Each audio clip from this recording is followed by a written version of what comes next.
Сау саламатсыздар ма қымбаттыларым? Енді еркін тақырыпта өмір сабақтары жөнінде біраз әңгіме қозғайық.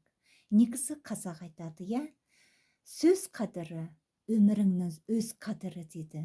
Негізі қазақ бабаларымыз білген, қарияларымыз білген сөздің адам өміріне көптеген әсерінің беретінін.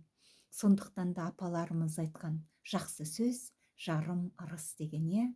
Егер де өміріңізде әдемі күндер көп болсын десеңіз, балаларыңыздың жолы ашық болып, ұрпағыңыз текті болсын десеңіз, сіз де әр сөзіңізді саралап, бағалап, әдемі сөйлеуге тырысып бағыңыз.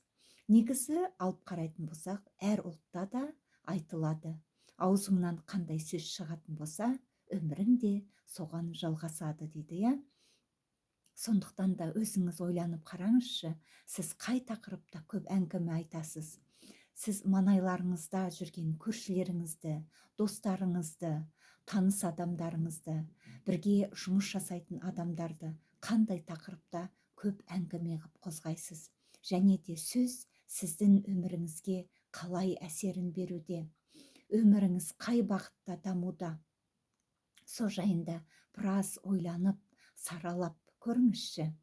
Егер де біз өзіміз әр күнімізге негізі қарайтын болсақ, не айттық, не істедік, неге дұрыс жасамадық, нені дұрыс айта алмадық деген сияқты өзімізге отчет бере отыратын болсақ, әр адам өзінің өмірінде жақсы бағытқа қарата бақыттай алатынына сенімді болу керек деп мен өз басым ойлаймын.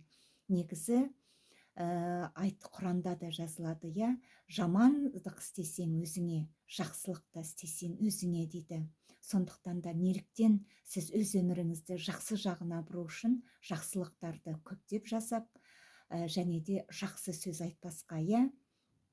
Әрине кей адамдар біле тұра жаман сөздің жамандық әкелетінін, бірақ та үйреністі болып кеткендіктен өсек айтуға, біреуді жамандауға қандай да жуық болып тұрады.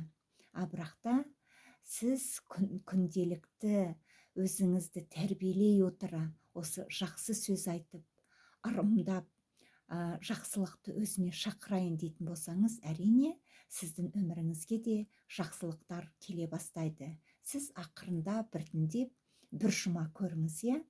Көршіңізді жақсылап көріңіз, туысқандарыңызды жақсылап көріңіз. Немесе өзіңіздің бірге жұмыс жасайтын адамдардың тек жақсылығын ғана теріп алып, жақсылықты ғана айтып көріңіз.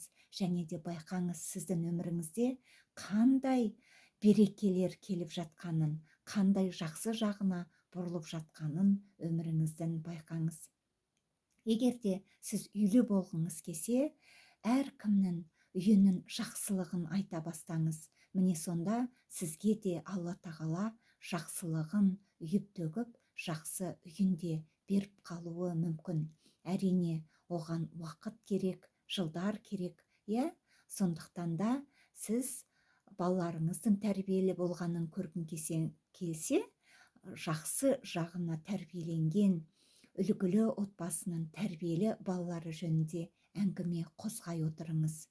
Үлгілі балалар жөнінде тәрбиелі ортада жүретін, тәрбие көрген, үлкенді сыйлай білетін, әрқашанда үлкенге жол бере білетін, сыйластығы өте жоғары дәрежеде болатын үлгілі отбасын әңгімелеңіз көптеп. Міне негізі қазақ халқы, қазақ аналары білгендіктен әдемі сөзді, көркем сөзді сұлулата отырып, өрнектете отырып, көптеп айтатын болған. Соның бірі сіз болыңыз. Бақытты, бақдәулетті, бай, қуатты өмірді өзіңізге шақырыңыз. Сау, саламатта болыңыздар.